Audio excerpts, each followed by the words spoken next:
ऊंचे पहाड़ बड़ी दूर डगरी, कहियो आई ना ए गुरुजी हमार नगरी।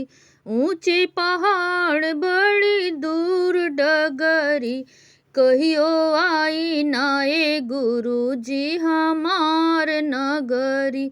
बेली चमेली अरया कावन के फूलवा, बेली चमेली और कावन के फूलवा, बाबा जलवा चढ़ौती हम भर गगरी।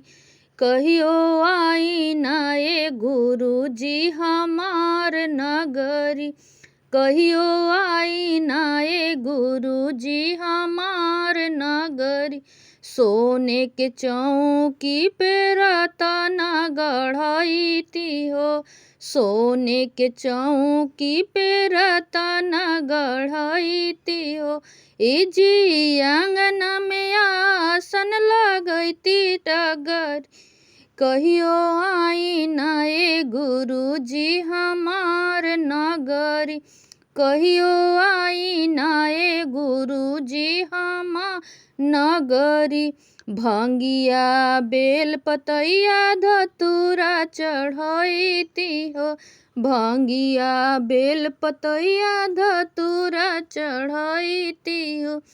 मिसरी बदामा के भोगवा लगैती हो, मिसरी बदामा के भोगवा लगैती हो। ए बाबा चरचा भजनिया सुनैती सगरी, ए बाबा चरचा भजनिया सुनैती सगरी।